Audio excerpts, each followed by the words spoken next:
Mandato ng DOLE na bigyan ng bawat manggagawang Pilipino ng disente at produktibong trabaho. Kilalanin naman natin ngayon kung ano ang responsibilidad ng kagawaran ng empleyo at paggawa.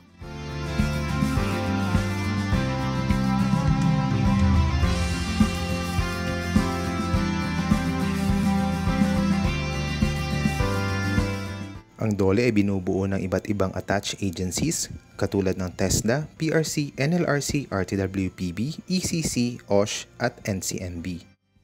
Ang mga sumusunod ang adhikain ng departamento: employability of workers and competitiveness of MSMEs enhanced, protection of workers' rights and maintenance of industrial peace ensured, at social protection of vulnerable workers strengthened. Ano na nga ba ang nagawa ng DOLE Region 12 simula 2022 hanggang 2024? Sa ilalim ng Organizational Outcome Number 1, nariyan ang mga youth employability programs katulad ng Special Program for Employment of Students or SPES, Government Internship Program,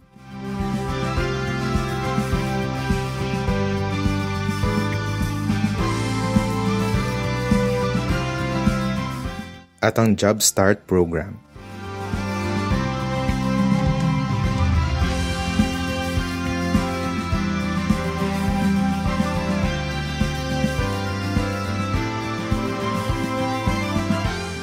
Kasama rin dito ang mga Public Employment Service Offices ng Region 12 at ang pagpapatupad ng Job Fair Program.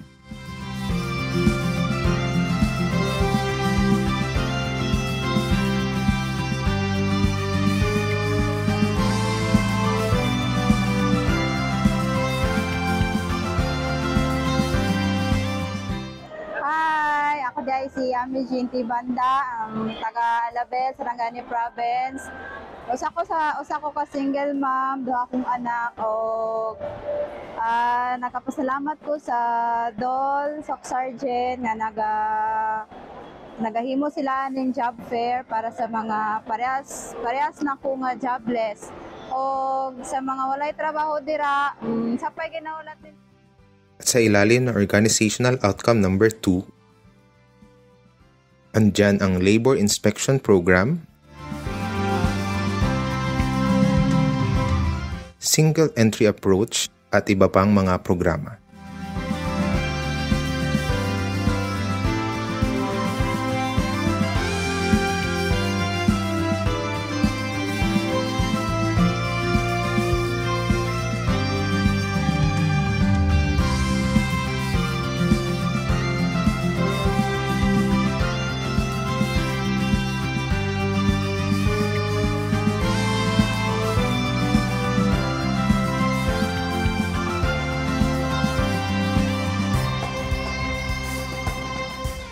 At panghuli sa ilalim ng Organizational Outcome Number 3, nandyan ang tupad o tulong panghanapbuhay sa ating disadvantaged workers.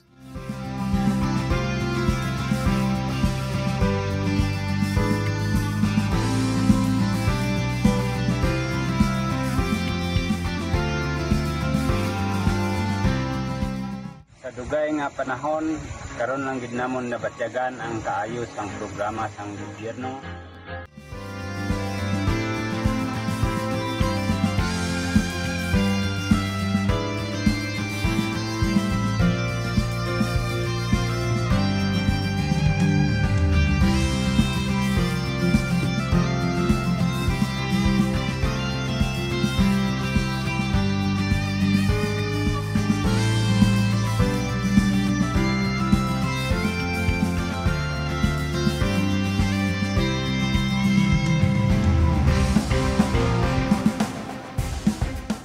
DOLE Integrated Livelihood Program,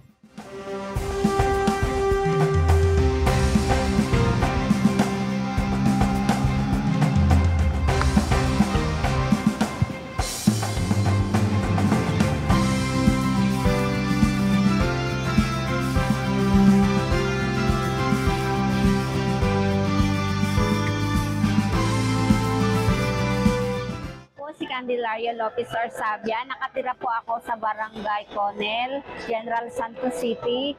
Ako po yung malugod na nagpapasalamat sa livelihood na ibinigay ng Dole natin dito sa Jensan. Sadya pong blessing po ito kasi sa ngayon po is hindi po ganun kadali magkakaroon po ng income.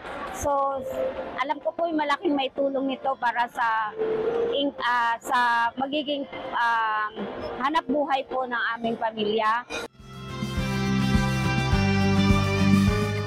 Ang Child Labor Prevention and Elimination Program at iba pang mga programa. Alam ko na sa kabila ng ating pagtakbo, marami tayong matutulungan mga kabataan.